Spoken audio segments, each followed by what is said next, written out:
Hey, lovelies. I had planned to record this episode 5-ish days ago, and then instead I ended up, it's school holidays. I ended up doing the 2-hour drive each way to the RSPCA to pick up a puppy who we hadn't really planned to get, but he just turned out to be perfect for our family. Um, Brought him home. We weren't quite ready for him. The cat was very unimpressed, and so a little bit of a stressed household over the last few days. And at some point over the weekend, actually at a few points over the weekend, I found myself going from, whew, this is a lot, and they need a moment to, oh my God, I am just completely failing at everything. Everything is going terribly. I've just stuffed everything up. And that, switch from whew to, oh, this is all terrible. That took about 30 seconds, maybe even less. And it's kind of exactly what this episode is about anyway, so maybe the dog was really good timing. That move, that shift from things being hard, that one hard moment, into, oh my God, I'm feeling everything, going straight from who to that, here's the whole how I am and it's not good. That's pretty much the shame spiral. And if you're like me over the weekend, if you're like many of my clients, it doesn't actually take that much to set it off. It can just be a puppy weighing on the floor. This isn't actually dramatic or irrational. It actually makes complete sense when you think about all the things that are already on your plate. So for me over the weekend, I was still trying to do work, kids are on holidays, got the new puppy, got the cat going, yeah, all the things. You're working, you've got all the things to think about, maybe looking after parents, obviously having your own interests, like basically everything that keeps you stretched thin. You have less tolerance for stuffing up. You have less bandwidth to allow for making a mistake. And one small slip, one stuff up, it starts to feel like evidence. It starts to feel like, oh, I really am terrible. I'm really not coping as well as I should be. Like I'm just dropping balls all over the place here. Everybody else has it so much more together than I have, like nobody else seems to have this much difficulty.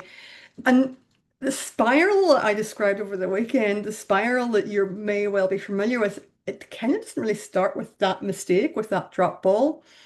It starts with the meaning that you make from that mistake. Shame spirals work by zooming out. You kind of go fast from that small thing. You go fast from that forgetting to sign a form for your kid's school, forgetting, which day is PE uniform, forgetting to click send on an email. You go fast from that one specific thing out to globalizing and generalizing. I forgot to reply to that message. I'm terrible. I always let people down. I snapped at my kids because I was stressed. I am the worst mom. I'm a terrible mom. I'm so bad. I didn't get that thing done. Oh my God, I'm just so lazy. It's that overgeneralization. It's taking one piece of evidence, taking one thing, and just making it define everything. That's, generalizing it out to everything. And this thing, the big problem here is that this thing does not move at logical speed. There's no time to catch, hang on, really. It's an emotion that goes at emotional speed, 0 to I'm the worst, really, really fast. And when we're ashamed, when we feel shame, when we feel that I'm a bad mom, for example, it's not about what you did, it's different from guilt. Guilt is about a thing. Guilt is, oh, I wish I hadn't done that. Shame is about, I wish I wasn't this. I am this terrible thing. I am this person who forgets things. I am this person who lets people down. I am this person who makes impulsive decisions and brings home a giant puppy. The shame part, it makes it really heavy because guilt is a thing that you did, which you can often do something about. Shame is, I have a feeling I just said that wrong. Guilt is about one thing, about the thing that you did. And often when it's one thing, there is a way to move on from it, perhaps fix it. Shame, the feeling more is about who you are. That's what makes it kind of feel really heavy, really sticky. Um, So that one mistake kind of spreads. It's like if you think about dropping a drop of ink into a glass of water, that one drop is little, it's tiny, and it covers the whole water. So the small mistake, the snapping at the kid, the forgetting the thing, the not doing the recording, this is the drop, it's small, but it spreads out and colors everything until everything kind of looks dark and murky and it gets kind of hard to see. You're seeing not just that one thing, you're seeing that whole murky picture and thinking, this is who I am. I am whatever sort of bad person it is. So we're never going to not make mistakes. We're never going to, we're always going to be human. So our goal isn't to stop doing the little things. Our goal isn't to stop the little drops of ink. Our goal is to stop it from spreading, to, I guess, contain it and not let it color the whole glass, not let it color our whole view of ourselves. So the shift, I guess I want to cover, the one practical thing we can do is when you start to feel it, when you feel that shame spiral, that tightening, that, oh, here we go, I'm the worst person, stop.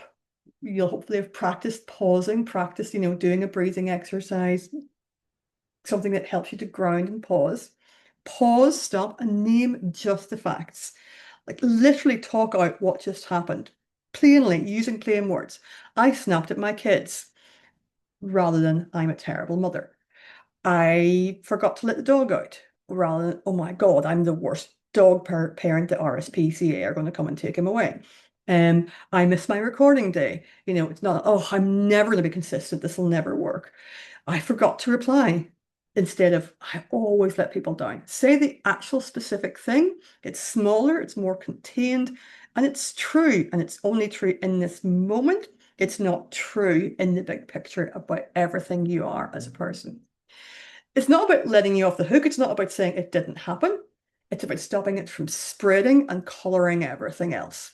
So you can still address the actual thing. This is where it comes back to being a little bit more like guilt. It's about that moment, that actual thing, rather than the big stickiness of shame. You can do something. You can apologize if you have forgotten to send a message. You can apologize to your kid for snapping. Um, I actually didn't forget to let the dog out, but you can set a timer to make sure that you're doing the thing. You can do things to remedy, to prevent things from happening again. And it's much easier to do that when you're not stuck in, I'm a bad person. It's much easier to take actions and move forward when you move out of that shame spiral. So, I mean, over here, the puppy is still chaotic. The cat is still a little bit frazzled and put out. Um, and we're going to have more moments, like like we had over the weekend, where I was like, "What have I done?"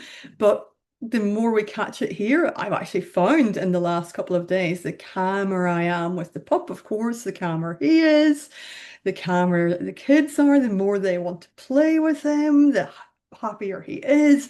Everything actually starts to spiral upwards instead of starting to spiral downwards. So you catch the spiral, it makes that little change, even if you catch it once, and then you might catch it again. And then you start to see, it's a pattern that your brain does, not a pattern of your behavior. So if this is something that, sounds familiar to you, the shame spiral part, not necessarily the quite suddenly adopting a giant puppy part. But if you find that shame spiral, that going from one mistake to I'm the worst person alive, please get in touch. It's the kind of thing that I talk obviously a lot with clients about, kind of thing that's really familiar to me myself sometimes, and something that I love working with people with. So I'm based in Brisbane, work online. I would love to meet you. Thanks.